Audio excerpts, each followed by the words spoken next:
one of our regulars who can't make it tonight is David Laughlin. And he was lucky enough to be the winner of the door prize, this 75th anniversary Route 6 Rabbit back in, I believe, March for the door prizes. And he's decided to, he and his wife have decided to give it a name. It's he's calling it Root Root and taking it with him on his trips. So he sent me some photos of Root Root roaming the road. Here he is with the Chain of Rocks Bridge. There we go, next to the ketchup bottle. And Luna Cafe. Right there on that, right below the sign, the 66 sign there. And on the post in front of the unfortunately boarded up Eat Right in St. Louis. And right next to the Donuts in St. Louis as well. Wagon Wheel Motel in Cuba, right next to the flag, the U.S. flag there. And the treat of all, Root Root got to spend time with Ramona Lehman at the Munger Moss for her 75th birthday. So it was a 75th anniversary rabbit with the 75-year-old Ramona. So thanks, David, for sharing that with us. Now, hello, everybody. Thanks for joining me. And it looks like I'm 1 minute late starting the real program. So here we go. Today, we're going to go back to the beginning. I know that if you've been with me for the last year, you may have seen me talk about Chicago's Route Center before, or Route Center. But today we are going to concentrate on the history of the buildings you see in this photo, of the buildings and other structures you see today at the place where the route began. So here's a 1940s view looking west from Lakeshore Drive and Jackson Drive, right near, well, Lakeshore Drive, right near the Lake Michigan.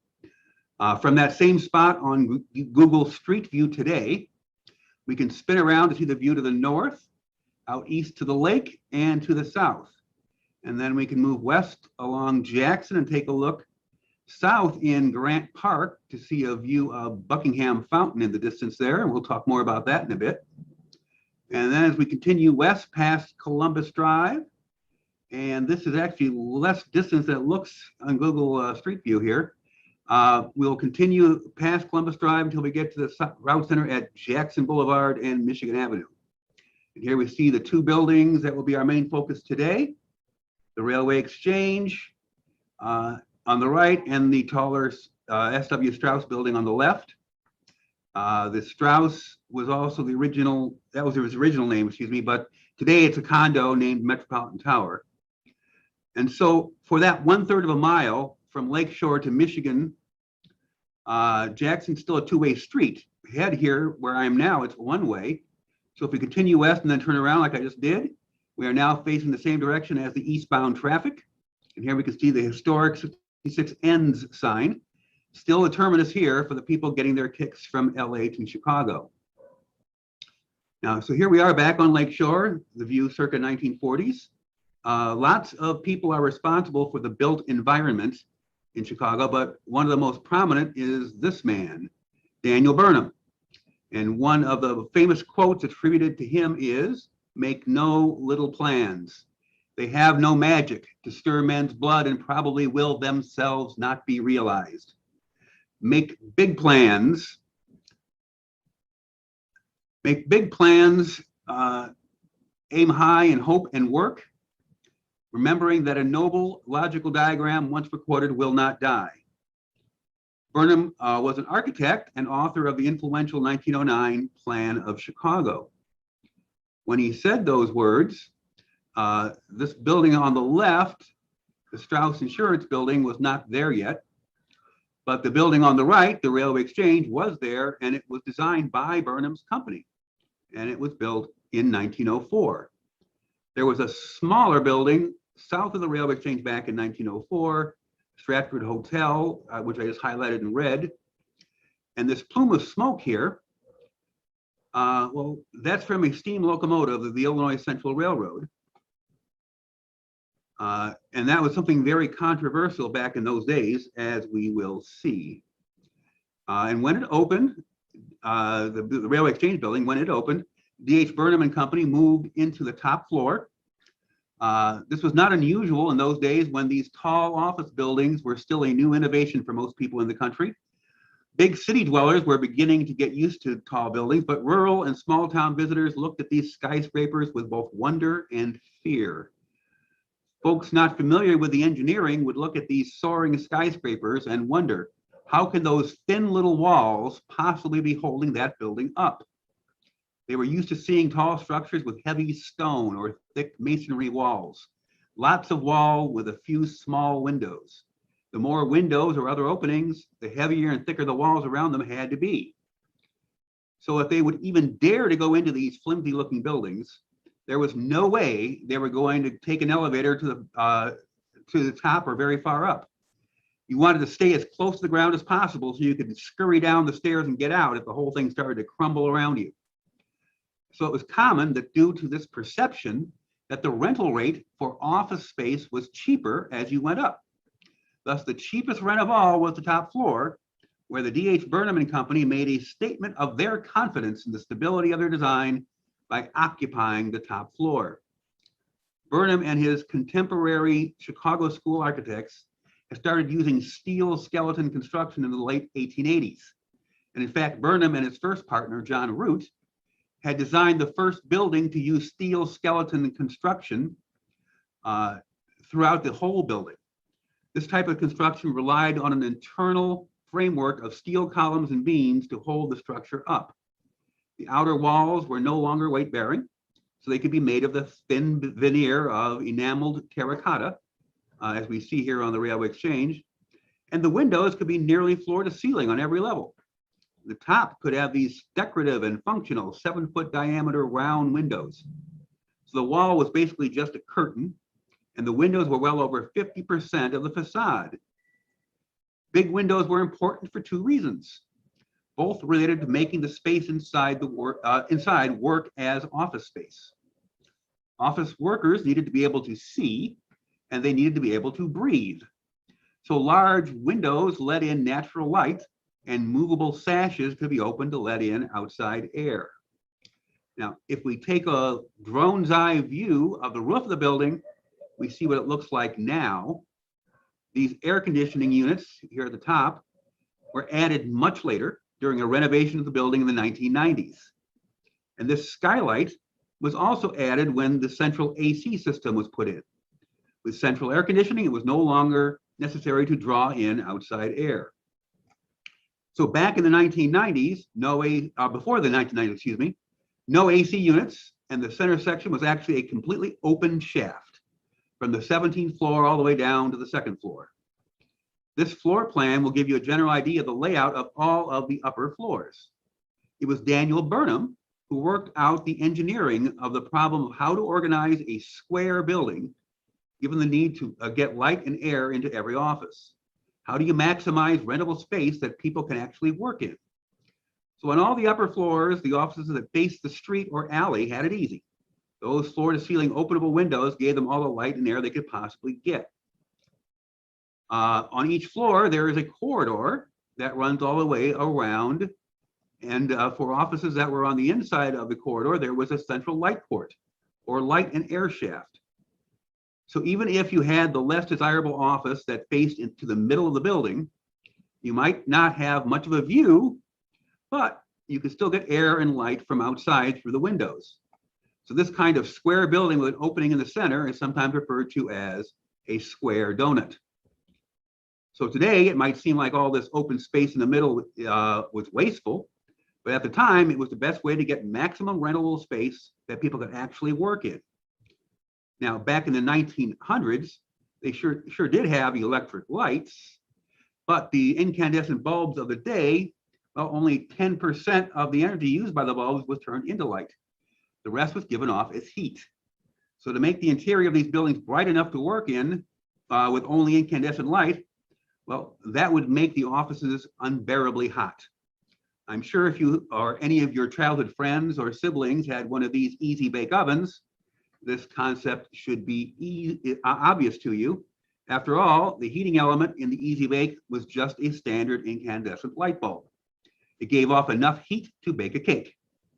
So if the only source of light in an office building were these incandescent lights, no outside natural light available, well, by the end of your work shift, you would likely emerge from your office baked like these Hansel and Gretel cookies. Looks like they might have outsmarted the witch, but they still got baked in the sweatshop they worked in. Too bad they didn't work in the railway exchange, where they would have had plenty of light and air. So it was Burnham that worked out the engineering for a building with a square footprint that balanced the size of the light and air shaft, the hole in the donut, that would allow for sufficient exposure to the offices while maximizing rentable space on each floor. This was important until the development of fluorescent lighting that gave off less heat and air conditioning, which would make the hole in the middle of the building unnecessary. It was while working at the top floor offices here that Burnham and his associate architect, Edward Bennett, were tapped by the Commercial Club of Chicago to work on the Plan of Chicago, which was the epitome of the concept of no little plans. So in 1906, as Burnham took on this assignment, he assigned Edward Bennett to help write the plan, and they worked with a dedicated staff to do research and create new concepts. The planning staff needed a workspace separate from the rest of the architectural firm, and so they built it on top of the roof. From this rooftop vantage point, they could see an area of Chicago most in need of a new plan, a transformation. From this high perch, they had a bird's eye view. Now, what they saw was a desolate vista of lakefront railroad tracks for the Illinois Central and an expanse of dirt that had been dumped into the water to create new lakefront land. It was a blank canvas which would need no little plans to take advantage of this human-made addition to the city and to transform the lakefront from its industrial past. So they proposed a grand front yard for Chicago with harbors for pleasure boats, beaches, piers, and vast lakefront parks. As Burnham said, they made big plans, aiming high in hope and work, knowing that the results might differ in details, but their noble logical diagram, once recorded, would not die. So thanks in great part to Burnham and Bennett and their staff working at the Railway Exchange, we have a great lakefront public space. Now, if we return to the top of the building, which is now air conditioned and has a skylight covering the light shaft, these renovations of the Railway Exchange was done by Getch Partners, an architecture and design firm, in 2006. Not only have they brought Burnham's iconic building forward technologically, they have also moved into D.H. Burnham's former space behind those round porthole windows on the 17th floor. Now, back in 2014, Carol and I, my wife Carol and I, were able to tour the 17th floor space as part of Open House Chicago, an annual event that allows the public to tour behind the scenes areas in many of Chicago's iconic buildings. Part of Getch Partners' design was that glass roof over the former light and air shaft, the hole in the square donut. We could see the pyramid top of the Strauss building across the street. And so the top of the shaft was covered. The floors below could be opened up and turning that shaft into a wonderful, vast atrium. At the bottom of the atrium space, we see the glass roof over the building lobby area. When Burnham originally designed the building, the shaft was open at the top, but there was always this glass roof at the bottom. It covers the building lobby, and the building lobby has been restored to its original brilliance. It's a bright space with lighting reminiscent of the look of the early 1900s. The grand marble staircase leads to the second floor. In the early years, when visitors were fearful that the building might fall down due to its flimsy walls, rents got cheaper as the higher you went. Well, in those days, the premium highest rent space in the building was at the top of these stairs on the second floor, where the tenants and their visitors on this floor could look over the balustrade at the activity in the lobby below. Now, if we go back up to the 17th floor, we can take a look out these round porthole windows, 7 feet in diameter.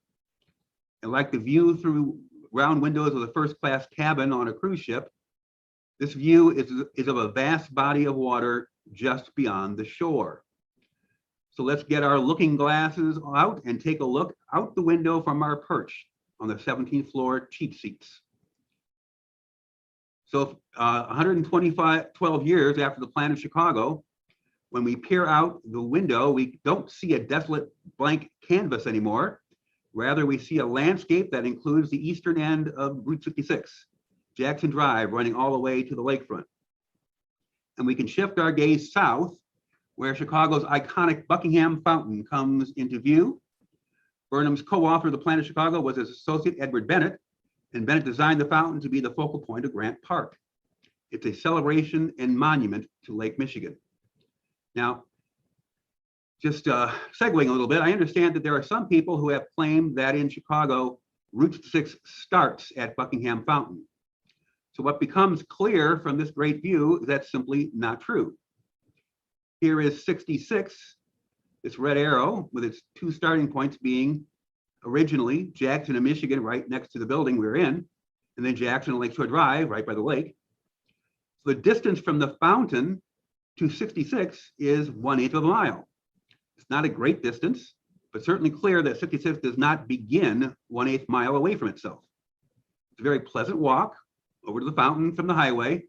Lots of people take the walk as part of their visit.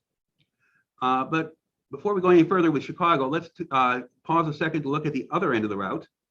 Meanwhile, in Santa Monica, California, the end of 66 was Olympia and Lincoln Boulevards, where you can see this end sign now. But most roadies also go to Santa Monica Pier to visit the end of the trail and the 66 to Cali souvenir stand to say hello to Dan Rice, a great place that happens to be 2/3 of a mile from the actual end of the highway. So I guess Buckingham Fountain is, as a college friend of mine used to say, it's close enough for jazz. So while I was on Google Maps, by the way, I thought I would look at something else. Recently on Facebook, there was a discussion about the actual mileage of 66.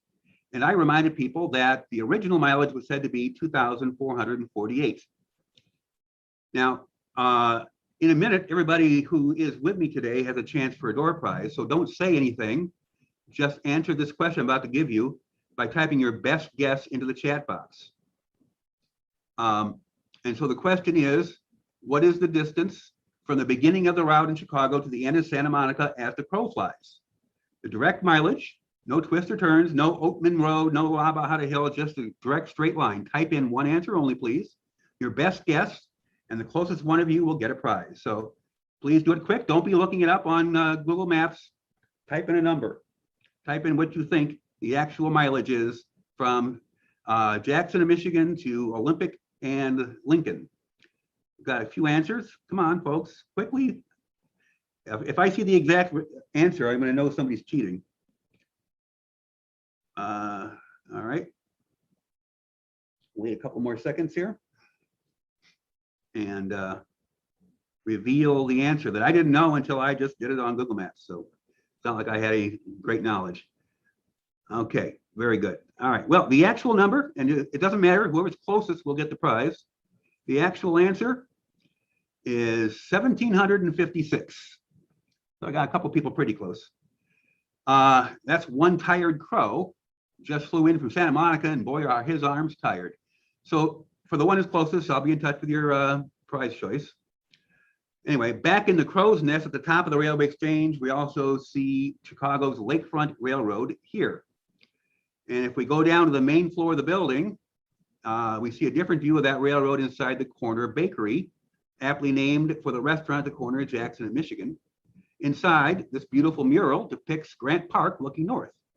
On the right is the lakefront rail line now used for the electric commuter trains for Chicago's metro service to the south suburbs, and for the South Shore line that goes daily all the way to South Bend, Indiana, home to Notre Dame University. But the rail line was not always electric powered and not always just for passenger trains. To get a little idea about that, here we go. This is an 1857 map of Chicago. Let's take a closer look at this shaded area here, and I'll tilt it and zoom in. I'm also shading in the Chicago River and the lake. And one of the first railroads to serve the city was the Illinois Central, as we've said, and its tracks were originally supposed to terminate on the south side of 12th Street, now known as Roosevelt Road. But this meant they would not have direct access to the profitable freight traffic flowing through the Chicago River from the lake. That was about 1.5 miles further north. However, the city had a problem that the IC could help fix. Lake currents were eroding Chicago's shoreline, so they needed to build a breakwater that they could not afford to build. So the Illinois Central volunteered to build a free breakwater, provided they could run their trains on the breakwater to give them access to the river. Well, the city agreed, and so for the next 6 decades, trains chugged along on the lakefront, clanging their bells and spewing smoke into the air. This meant that there was a basin or lagoon between the shore and the breakwater, and black smoke belching locomotives and a freight yard on the east, warehouses and grain elevators along the riverbank to the north. And the Great Chicago Fire in 1871, well, after that, the basin was filled in with rubble from the fire and covered with sod and grass, creating a strip of parkland known first as Lake Park, later as Grant Park. But there was still open lake east of those rails on the old breakwater. Then as taller buildings were built in the city, earth excavated for building foundations was dumped into the lake east of the tracks, creating even more land on the east side of Chicago. So in front of the new railway exchange, after it was built in 1904, there was those icy steam locomotives and the freight cars clanging right down the center of that new east side land. Now, besides D.H. Burnham and Company on the top floor, the majority of the building was occupied by railroad companies and related suppliers and service businesses. Basically, they were all colleagues and corporate siblings to the IC. Now, part of the plan of Chicago was going to be to deal with all this lakefront issues by opening a new freight and cargo harbor on Chicago's south side. The city had expanded in size through annexation to include the area at the Calumet River Harbor. They had done their expanding and annexation around 1890s. And so 12 miles south of the Chicago River, within the city limits now, there was another harbor available. So at the Chicago River, this woodcut shows the mouth of the river as it looked in the 1890s. And the riverbanks were lined with warehouses and grain elevators that handled all that cargo that was transported on lake ships coming and going through the city. The buildings I've highlighted here are the industrial structures that stood at that time next to the river. The Illinois Central's freight trains came into that riverfront through the breakwater from the south, but with all this commerce moving out of here to that new harbor on the south side of Chicago, well, that gave the city all the ammunition they needed to tell the IC, get your trains out of here. No grain elevators, no warehouses left on the rivers on the river harbor. That means you don't need to be running freight trains on our downtown lakefront anymore. For passenger service, they could keep the IC station south of downtown, which was located there, but they needed to abandon their tracks running north through Grant Park. Good riddance to bad rubbish, they said. We love you when you saved our lakefront and contributed to our commerce. Thanks for that. Now get out. Well, again, besides D.H. Burnham, most of the railroad exchange was home to railroad companies. The largest tenant was the Santa Fe, but the Chicago and Alton and the Milwaukee Road were also headquartered there. And even though these companies were in competition with each other, it was normal for them to band together as an industry in disputes with the government and push back with one voice when lobbying against laws and regulations that affected any of them. But this was different. None of these companies wanted those IC trains belching smoke in their front yard. So they ganged up against the IC and sided with the city in their fight, telling the IC to get rid of those trains in their park. In the end, the IC reached a compromise. They would stop running freight trains through Grant Park, but would continue passenger service for commuters by electrifying the line, thus eliminating the pollution from the locomotives, and they would move the trains below grade so parkgoers would enjoy the lakefront unimpeded. So here's a view looking north before that. With the Art Institute on the left, these people seem to be waiting for a train at the Van Buren Street stop prior to the grade separation. Now on the right, here it is after the grade separation. Passengers have just gotten off an electric train on the lower level, and they're coming up the stairs to Van Buren Street. Here we can see how it looked in the 1920s, looking north from the Illinois Central Station at Roosevelt Road, and how it looks as we look north today. Now, going one more time back up to the 17th floor, here we are looking down at another feature of the route center and the northeast corner of Jackson and Michigan this time. And we're going to head down to street level to get a closer look at this object that I've just circled in red right there. So from Google Street View again, after taking a look at the railway exchange from the sidewalk, we can turn our attention to the plaza, to the courtyard at the corner here, courtesy of the Art Institute of Chicago. We have seen that although Buckingham Fountain is close to 66, it's not really directly on it, but here is a fountain that is right on it, right at the route center and right on the road. It's called the Fountain of the Great Lakes. 5 figures, they are allegorical representations of the 5 Great Lakes, and the water cascades go back. For some reason, it went too fast. I don't know why I did that. So anyway, we have Lake Superior at the top, Michigan on the left, Huron on the right, and then Erie and Ontario at the bottom. The artist was Laredo Taft, a graduate of the School of the Art Institute, who also studied in Paris. Most of his monuments and statues and fountains are all in Illinois and elsewhere in the Midwest. Many of them are in Chicago, but significant works are also around elsewhere, including a monument at Gettysburg, Pennsylvania. The Fountain of the Great Lakes was originally installed in 1913, so it was here to greet early motorists at the route center before them on the road. So there is a fountain at the beginning of 66, just not that big one, 1/8 mile south. Now, as we've already seen, Illinois Central was not a tenant of the rail exchange. Mainly reason they didn't move into this building is because they had their own station down there at Roosevelt, Michigan. So they had their offices in the building that they owned. 2 of the original tenants when the exchange opened in 1904 were the Milwaukee Road and the Chicago and Alton. Both of these companies used Union Station for their passenger train service, but that was a lease arrangement. They leased track and depot space there. They didn't own the station. And it was located at first at Canal and Adams. This one was built in 1881. But when the fresh new Union Station was opened at Canal and Jackson in 1924, both of these companies moved their offices west to their new digs. And that opened more space for the Santa Fe. When the Santa Fe made it all the way to Chicago in 1888, they leased space for their passenger service in Dearborn Station. That's at Dearborn and Polk, south of the Loop. The company went through a bankruptcy and reorganization in 1896, and the new corporate headquarters was moved to Chicago, first to the Monadnock building at Jackson and Dearborn. It then became the anchor tenant in the railway exchange when it opened in 1904. So by the 1920s, Santa Fe occupied the entire floors from the 9th to the 12th. They would expand even more over the next couple of decades and taking over almost half the building, if not a little bit more at one point. So in 1962, Federal Sign and Signal Company installed the first Santa Fe sign on the roof. It featured illuminated neon and a 22-foot diameter cross logo. Now in 1946, it opened a street-level ticket office in the southeast corner of the building, where the corner bakery is today. Inside, the ticket office featured murals of desert and canyons to promote train travel to the American Southwest. Now, it wasn't until 1954 that the railroad fully controlled the building.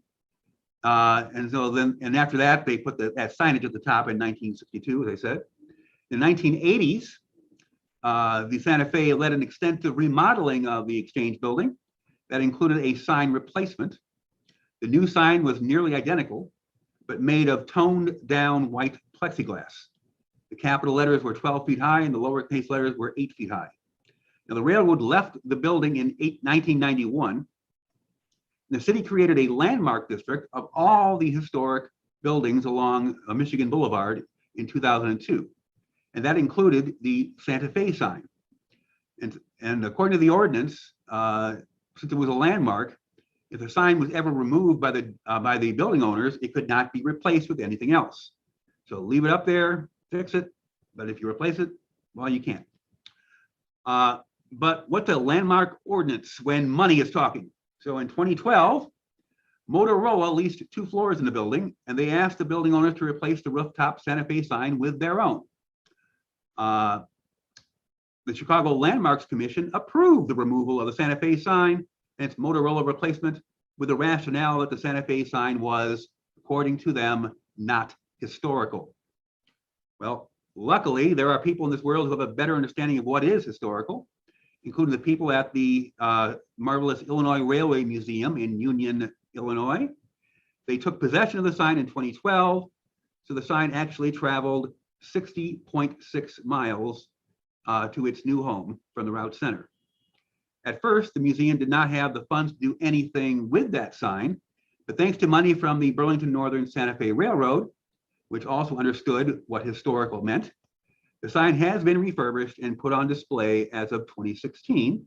So here is how it looked shortly after its reinstallation at the museum. And then a Santa Fe diesel locomotive was added to the display. By the way, the Railway Museum there in Union is the largest railway museum in the US, and it's well worth a day of exploration as a side trip on your next Route 66 adventure in the Chicago area. Now, one of the railroad-related businesses that kept an office in the Railway Exchange was the Fred Harvey Company. This is not surprising, given that their long-standing relationship that they had with the Santa Fe Railroad. Starting with a lunchroom in the Topeka, Kansas train station in 1876, Fred Harvey restaurants were soon a feature of many of the Santa Fe stops across the Southwest. The first Harvey House Hotel opened in Florence, Kansas in 1878, and they started service in the rail line's dining cars in 1891. So as I said, for Fred Harvey to have an office in the same building as the Santa Fe headquarters, well, that wasn't surprising. But what I didn't know prior to 2015 was that Fred Harvey also had a presence in the building across the street, the former S.W.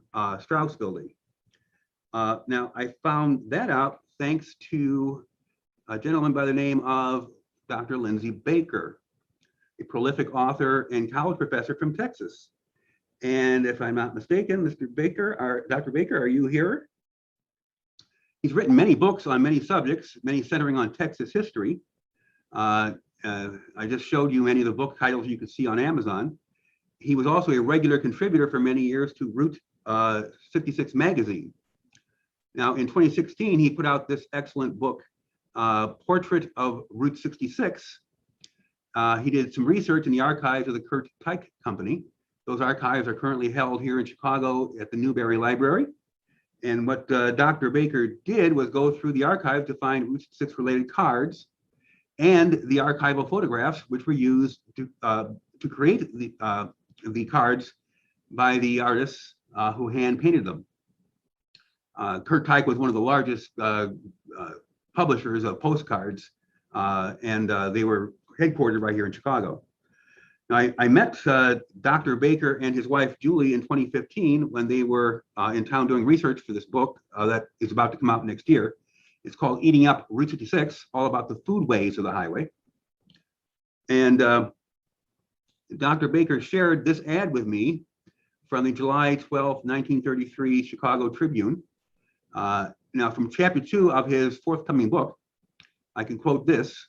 According to his book, coinciding with the start of the Century of Progress World's Fair in Chicago, the Harvey firm opened a high-class cocktail lounge on the upper floor of the tower, together with a restaurant on the ground level. At the top of the building, it says in the ad, the Tower Tavern was 30 floors above the new Fred Harvey restaurant in the Strauss building. Here, you'll enjoy delightful views, pleasant breezes, and refreshing food and beverages. When you're up in the air about where to eat, it says, you will find just what you like in Fred Harvey's newest restaurant in the Strauss building. Tempted by delightful variety of appetizing dishes and 5 spacious dining rooms, reasonable and attractive prices. Dine and dance in the embassy room to Boyd Rayburn's spirited music, and frequent visits to the Tower Tavern, 30 floors above, for breakfast, luncheon, dinner, tea, or dinner. Now, this was the first Harvey food venture not connected with a railway company. It served customers until Harvey encountered problems renewing its lease in 1941. A decade later, Fred Harvey in 1951 negotiated with new owners to lease the restaurant space there for 2 more decades. They operated the Bowl and Bottle restaurant and lounge. As late as 1970, the Trib was touting it as one of several pleasant, less expensive places where unescorted women may dine out comfortably. Now, I originally intended to have a lot more tonight about the Strauss building, but because I spent so much time talking about the Santa Fe and the Railway Exchange, it was too much for one night. So I'm going to do more about the S.W. Strauss in part 2. It'll be called S.W. Strauss, an Affair of Character. Now here we see this ad that came out when the building opened in 1924. At the bottom, we see this claim that S.W. Strauss had gone 42 years without loss to any investor. That was 1924. The reason I'm going to call part 2 of this talk an affair of character, well, let's just say by the time the Tower Tavern opened in 1933, nine years later, Strauss could no longer make this claim. So join me in 2 months. Now I'm skipping ahead to October for part 2 because next month, September 6th is Labor Day. So I'm using that for the theme of the presentation in September, honoring the workers that built the road and the mas and the pas that put out their shingles to serve the traveling public. It's going to be titled Hard Road, Hard Work, The Laborers of Route 6. So that'll be September 6th at 7:06 p.m. And so for now, I'd just like to stop and see if anybody there has any questions. Anybody wants to unmute yourself, feel free. Or just type it in the chat box if you prefer. And Dr. Baker says hello from Texas. I see that. Thank you. And I've got a bunch of people all on, I didn't see before. Hello, everybody that's on YouTube. So if there's anything that you want to,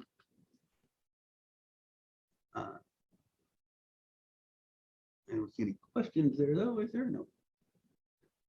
So, well, if you're thinking about some questions, feel free to, again, bring them up, ask. I will, in the meantime though, okay, well, I'm glad you enjoyed. I'm glad you enjoyed this, Dr. Baker. Just while if there's more questions, feel free to ask them. I just want to then just do my little commercials here. We do walking tours in Chicago most days. The tickets are available. All you have to do is go to route66chicago.com to get your tickets. There are 2 daily times for tours, but if you need a different time or day that's not listed, just send me an email or a text message and we will accommodate you. If you would prefer to get a guided tour but want to do it by yourself, there's a new app for your phone called eAtlas. One of the offerings is my guided tour of Route 6 Chicago. It has 12 points of interest along an easy path in the loop. So you can download the app for free at playeatlas.com. Then you can choose the tours you would like to take. And once you download the tours, they are yours to complete whenever you want and do them as many times as you like. eAtlas, playeatlas.com. You can also visit my website for more info on my books at windycityroadwarrior.com. And coming up, the Miles of Possibility Conference, also known as MOP. It'll be virtual this year, October 21st to 24th. More info and registration at route6milesofpossibility.com. In conjunction with that, there'll be a little tour, and here's a little video about that.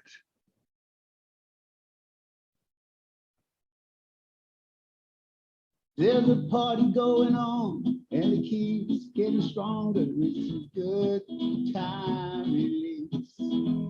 At the Sunshine Bible, it's a good time release. Everybody's happy on a Sunday. So Sherry Meyer and I will be your hosts for the Route 66 Revival Tour on the Sunday after MOP. So on this tour, Chicago 66 will come alive.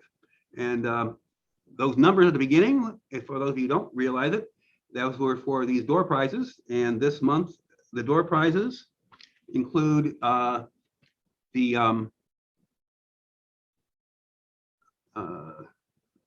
that one. There we go. This is a photo album.